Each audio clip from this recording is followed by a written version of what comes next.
O secretário norte-americano da Defesa a reafirmar os objetivos da Operação Tempestade no deserto, mas a reconhecer também a capacidade militar de Saddam Hussein. Mas foi ao chefe de Estado-Maior das Forças Armadas norte-americanas que coube dar todos ou quase todos os pormenores sobre as operações das tropas aliadas. Colin Powell começou por reconhecer que o Iraque está melhor equipado do que se pensava, mas que em termos aéreos a supremacia é da força multinacional. No entanto, a Tempestade do deserto é uma ação concertada entre tropas aéreas, terrestres e marítimas, com objetivos muito claros. Primeiro isolar, depois atacar. A ação de isolamento começou na semana passada, neste centro nevrálgico, cérebro do comando iraquiano, e está a prolongar-se pelas linhas de comunicação que partem de Bagdade para o resto do Iraque. E agora que já começamos esse trabalho, vamos intensificar as operações para cortar as linhas que ligam o centro ao sul e que abastecem cerca de 500 mil de iraquianos no teatro de operações. Colin Powell disse ainda que Saddam Hussein usará todos os meios ao seu alcance para vencer, mas que nunca conseguirá mudar a verdade dos factos. A resposta israelita aos ataques iraquianos surgirá mais cedo ou mais tarde. Não sabe ainda como nem onde, mas o governo de Israel já garantiu que vai retaliar. Retaliar com a cabeça, não com o coração. A conclusão de uma reunião de várias horas para decidir os pormenores do contra-ataque israelita. No final, evasivas do primeiro-ministro Shimon Peres. O que devemos ou não fazer deve ser pensado em função das consequências. Não faremos nada num impulso de macho. Não precisamos disso. E o que fizermos será em coordenação com as forças lideradas pelos Estados Unidos. O porta-voz do partido Likud defende uma intervenção imediata. Israel tem de responder. Saddam Hussein transformou 4 milhões de cidadãos em reféns. O governo tem a obrigação de libertar o povo. E quanto mais cedo, melhor. Nas Nações Unidas, o conselheiro da missão de Israel reafirmou hoje também a necessidade de resposta, apesar dos problemas que isso possa trazer ao seu país. Em termos de países árabes, não estamos preocupados. Se Israel age em autodefesa, sem dúvida que os árabes entendem. Depois do que aconteceu ontem, Israel tem todo o direito de responder. Assim, a decisão parece tomada. Hoje, o presidente Bush voltou a apelar ao não envolvimento de Israel na guerra. Mas o ministro da Defesa, Moshe Arens, afirmou que Israel vai retaliar, mesmo que não haja mais vítimas. A Guerra do Golfo destruiu já vários poços de petróleo no Kuwait. As forças aliadas atribuem responsabilidades aos iraquianos, mas estes retribuem culpas para a força multinacional. Estas são imagens de instalações petrolíferas kuwaitianas a arder. De acordo com fontes da coligação, os incêndios foram provocados por ataques iraquianos. No entanto, os iraquianos afirmam que se deveram a um engano no ataque da aviação aliada. Um ataque que o Sheikh Yamani, antigo ministro saudita do petróleo, classificou como sem significado. Qual é a influência que estes ataques vão ter no abastecimento? Não vão afetar os abastecimentos. Os pequenos campos petrolíferos que foram incendiados eram um empreendimento kuwaitiano e saudita.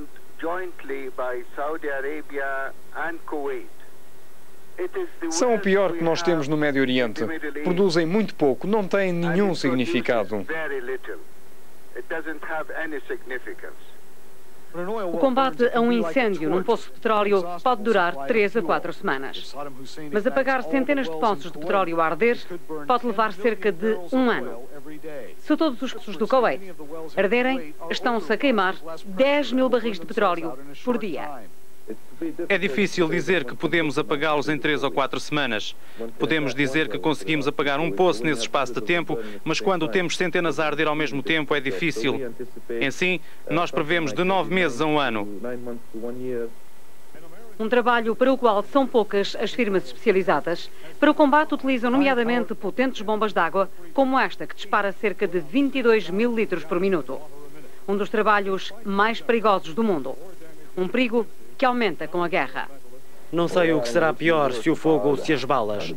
Uma vantagem para estes homens poderá ser, segundo os especialistas, a antiguidade dos poços de petróleo kuwaitianos, já que têm pouca pressão e poderão arder por si próprios em pouco tempo.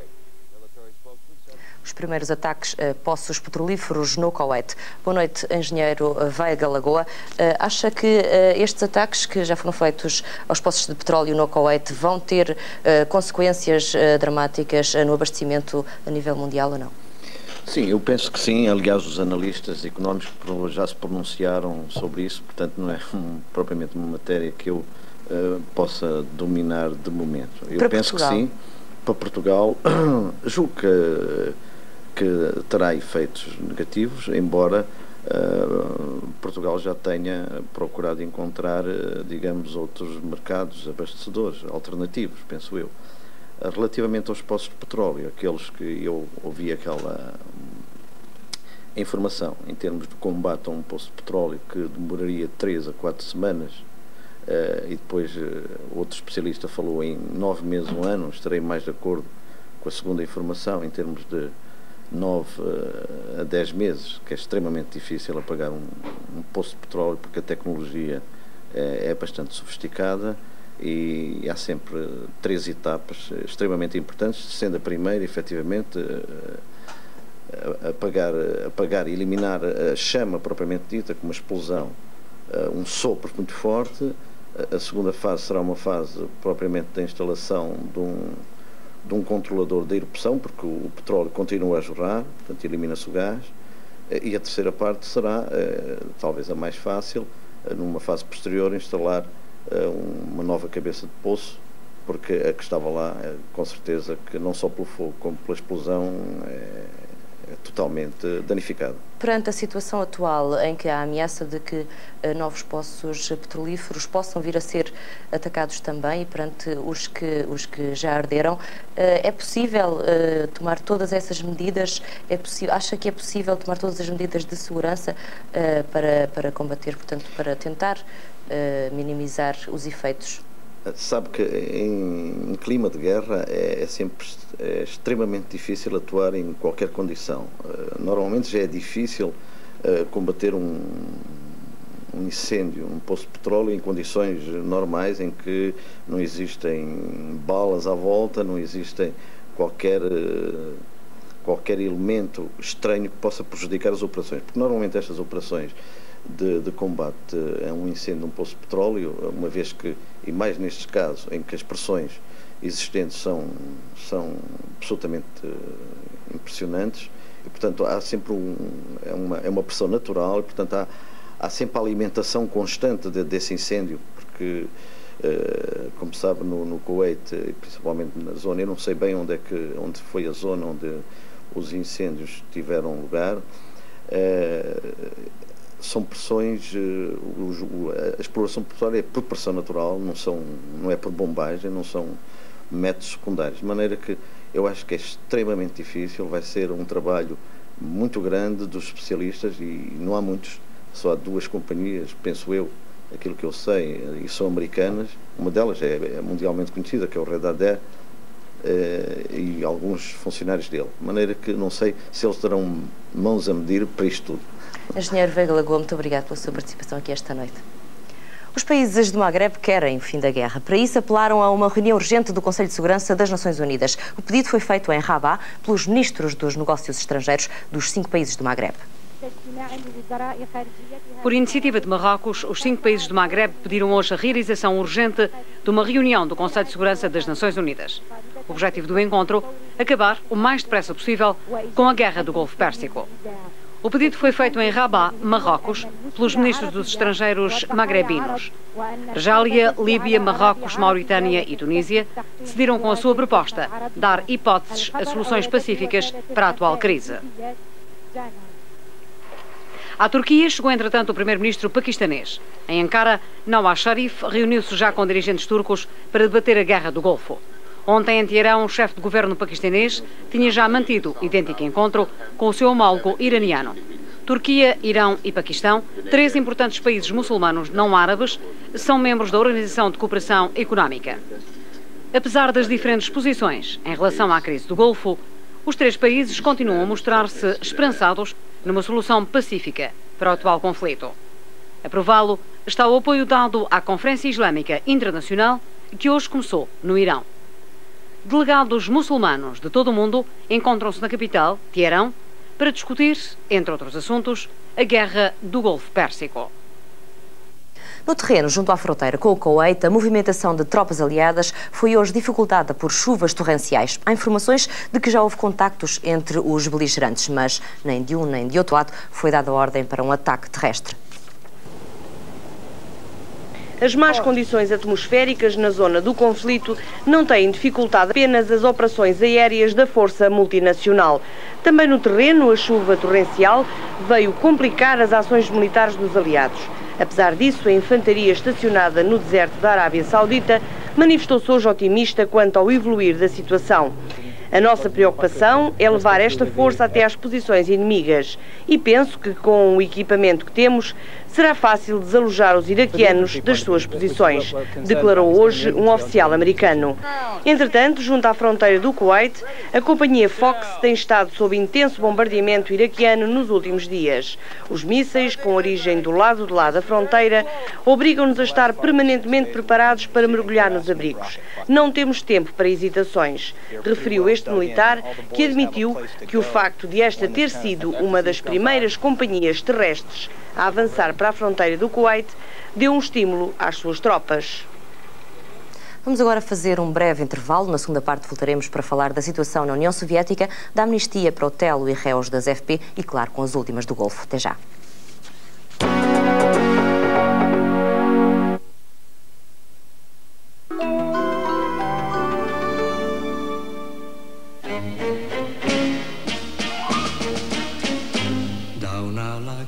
Sul viso ho capito molte cose dopo tanti mesi ora so cosa sono per te. Desejo chamado Citroën AX.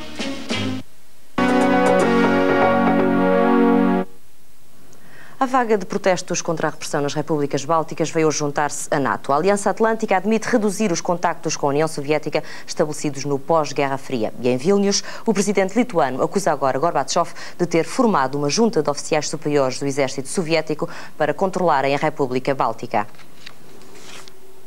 Numa intervenção no Parlamento lituano, o presidente Vytautas Landsbergis exigiu que Gorbachev ordenasse a retirada dos militares que ocupam edifícios públicos em Vilnius. De notar que ainda hoje 2 dezenas de militares, chefiados por dirigentes do pró-soviético Partido Comunista Lituano, ocuparam a empresa distribuidora de papel da capital da Lituânia.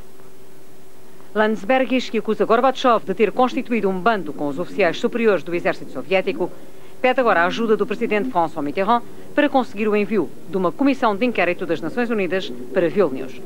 O objetivo é levar a questão da repressão nos países bálticos ao Conselho de Segurança das Nações Unidas. Os lituanos sabem que contam com o apoio dos países ocidentais e dos Estados Unidos. Ainda hoje, um porta-voz da Casa Branca declarou que a próxima cimeira Bush-Gorbachev, marcada para meados de fevereiro, era uma questão a ponderar. Entre os motivos apontados como causas de um possível adiamento desse encontro, figura a solução da crise nos países do Báltico. O Japão é um dos países que tem criticado a atitude de Moscovo face às repúblicas bálticas. O chefe da diplomacia de Tóquio fez hoje saber a Gorbachev que a ajuda económica japonesa pode ficar comprometida caso Moscovo não altere a sua política interna. O presidente Gorbachev recebeu hoje no Kremlin o ministro dos Negócios Estrangeiros do Japão. A situação que se vive nos países do Báltico foi descrita pelo presidente soviético como extremamente complexa. Gorbachev fez ainda questão de sublinhar a Taro Nakayama que Moscovo procurou uma solução política para a crise do Báltico.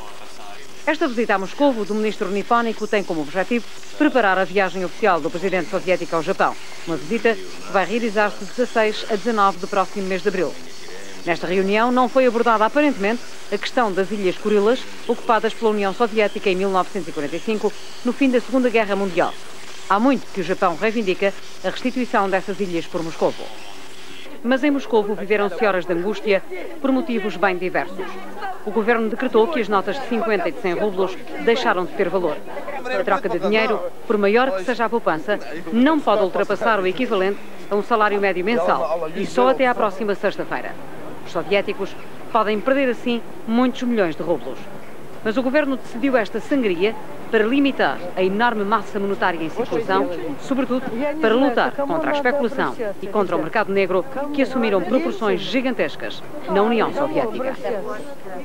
Por lapso, há pouco, Shimon Peres foi aqui apresentado como o atual primeiro-ministro israelita, pelo facto, pedimos desculpa, de facto, o atual primeiro-ministro israelita é, obviamente, Yitzhak Shamir. O caso do Hotel Saraiva de Carvalho e réus das FP25 deverá voltar brevemente à ordem do dia. Isto porque amanhã reabre o ano judicial. Já ontem à noite, junto à Assembleia da República, houve uma vigília a favor da amnistia e o hotel ainda acredita que será amnistiado juntamente com os outros réus das FPs. Esta foi a esperança que manifestou numa entrevista à Antena 3 espanhola. Efectivamente, en este momento me encuentro en situación de libertad provisional. Estoy esperando la amnistía, como ya dijo Balbín. Creo que vendrá, porque es la única solución política que es posible aceptar en estos momentos para poder resolver problemas de algunos presos políticos que todavía existen en Portugal, todavía son 21, y también para poder salvar la fase del sistema judicial portugués, que a causa de este asunto está en estos momentos muy afectada. Continuaré desarrollando una actividad política y lo he estado haciendo a lo largo de este año y medio de libertad provisional, desde el 17 de mayo de 1989, fecha en que fui liberado, y estoy desarrollando un tipo de actividad que es fundamentalmente corresponder a todas las invitaciones como esta para estar presente en conferencias, seminarios, coloquios internacionales, sobre todo en el ámbito de discusión política y también en el terreno de los derechos humanos. Trata-se de uma entrevista concedida por Hotel Saraiva de Carvalho há alguns dias em Madrid, à Antena 3. Na semana passada, apresentámos aqui no 24 Horas a opinião de 3 forças políticas sobre este caso. O CDS está contra a amnistia, o PS está a favor, o PSD continua a estudar o problema. Hoje apresentamos mais 2 opiniões. O PC acha que é necessária uma solução global para os réus do caso FP25. Nós temos uma posição de firme condenação das atividades e crimes de que são acusados os implicados no processo das FPs 25. Em todo caso, entendemos que se justifica um ato excepcional de clemência, tendo em conta o tempo já passado, tendo em conta as peripécias judiciais que se têm verificado e outras que se podem antever, tendo em conta também a situação das famílias e a angústia perante esta situação, tendo em conta que há muitos anos que se não verificam no país atentados terroristas, tendo em conta que os protagonistas de atividades e crimes semelhantes, enfim, de outras áreas, estão de facto amnistiados. Eu estou a pensar, por exemplo, na rede bombista, que atingiu até especialmente o meu partido. Estou a pensar também no assassinato do Padre Max, estou a pensar também no atentado de São Martinho do Campo. O Partido Comunista tem participado nas tão faladas reuniões secretas entre elementos das FP25, familiares dos presos dessa mesma organização e elementos dos grupos parlamentares com assento na Assembleia da República? Não houve nenhuma reunião secreta, tanto com o grupo parlamentar do PCP ou com o PCP. Portanto, não sabemos o que tem acontecido com os outros partidos. Portanto, a imprensa tem feito referência a isso. Portanto, sei que responsáveis dos grupos parlamentares têm negado que isso se tenha verificado, mas, em concreto, portanto, não estou em condições de dizer o que é que se tem passado. Em certa altura do processo que envolveu e que ainda envolve os elementos das FP25, chegou a dizer-se que o Partido Comunista tinha participado na acusação e no tirar o tapete debaixo do Hotel Saraiva de Carvalho. Isto corresponde à verdade? Não tem nenhum fundamento, por intriga, não tem nenhuma base. Ao contrário do que disse aqui Carlos Brito, o PRD confirmou reuniões com elementos das FP25 e seus familiares. Os renovadores querem uma amnistia para todos os implicados no caso. Nós achamos que a amnistia é, neste momento, não só uma obrigação, como também um dever do poder político português, e que o projeto de lei que neste momento está metido numa gaveta da Assembleia da República deverá imediatamente ser levado a plenário, discutido, e que o poder político assuma a sua responsabilidade e leve até à sociedade civil o conhecimento daquilo que é a possibilidade da Assembleia da República vir a resolver esta situação num curto espaço de tempo. O PRD efetuou até agora 3 visitas no âmbito da Subcomissão dos Assuntos Prisionais da Assembleia da República aos presos das FP25 em Caxias. O que é que ouviram desses presos? Nós ouvimos o arrependimento dos presos, ouvimos de facto a necessidade de o poder político se ter que debruçar sobre a situação deles, ouvimos-los dizer que estavam arrependidos da situação que tinham criado, ouvimos-los dizer que havia já presos que tinham sido libertados e estavam perfeita e completamente reintegrados na sociedade civil, ouvimos-los dizer que muitos deles tinham gerado e feito nascer filhos nas prisões que, como filhos de presos são, e que era uma situação imoral e injusta para com pessoas que, bem ou mal, se consideravam perfeitamente e injustamente condenados, com previsões preventivas acima daquilo que o nosso processo penal hoje autoriza e admite, e queriam ter uma oportunidade, como toda a pessoa tem o direito a ela. Depois dessas 3 visitas, confirma que tiveram lugar reuniões secretas entre presos das FP25 e elementos desta subcomissão? Não.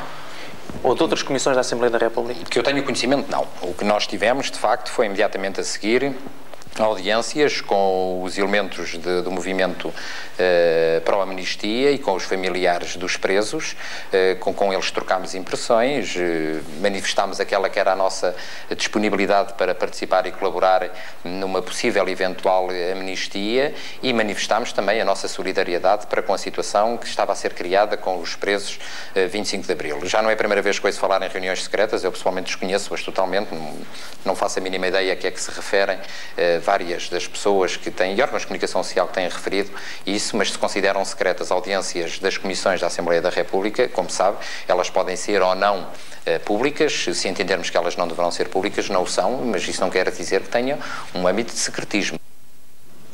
No Parlamento Europeu levantou-se uma voz a defender a independência dos Açores. A atitude partiu de Dorothy Piermont, deputada alemã do grupo Arco-Íris. Em entrevista a Teresa Cruz, defendeu o direito à autodeterminação para os povos do que chamou as últimas colónias europeias. Defendeu no Parlamento Europeu a independência dos Açores. Acha que conhece bem a sua história, a história do seu povo e a história de Portugal? Conheço muito bem a maioria das colónias europeias e verifiquei que os seus problemas essenciais são muito semelhantes. Sobretudo quando nos debruçamos sobre as suas relações com a grande Europa e com o mercado único. Portanto, mesmo que nunca tenha estado nos Açores. Isso quer dizer que nunca esteve nos Açores? Não, nunca estive em Portugal. Mas pode ter-se perfeitamente uma opinião sobre o problema do Kuwait ou do Iraque, mesmo sem ter estado nem no Kuwait, nem no Iraque. Houve alguém que lhe pediu para apresentar este problema no Parlamento ou foi iniciativa sua? Foi uma iniciativa minha, evidentemente. Acho que o presidente português teve um grande mérito ao abordar este problema. E acho que, atualmente, estamos no início da década da descolonização, que foi decidida pela ONU desde 1990 até ao ano 2000, para acabar, por fim, com o colonialismo. Portanto, acho que um país como Portugal, e com o presidente português fez tão bem, dando um passo em frente, para mim é exatamente nesse passo que reside a verdadeira grandeza. Não é na rejeição das armas nucleares, como se fez na Alemanha, que é o país campeão mundial das exportações. Para si e para o seu partido, ou mesmo para o Parlamento Europeu, não é mais importante o caso de Timor do que o caso dos Açores? Bom, acho que não podemos comparar. Acho que não é o problema da quantidade de homens que está em questão ou que decide o que é preciso fazer. Hoje toda a gente fala do direito à autodeterminação dos países bálticos, da Europa do Leste, do Kuwait, Então também é necessário dar o direito à autodeterminação aos povos das últimas colónias europeias. Pelos Açores, pela base das Lajes, continuam a passar aviões norte-americanos em direção ao Golfo. Já ali foram feitas 800 missões de reabastecimento. Na opinião de alguns observadores, a guerra do Golfo poderá dar mais importância à base das Lajes no contexto estratégico mundial. Todas as missões de apoio à guerra do Golfo, que têm origem na base das Lajes, são mantidas no maior dos segredos.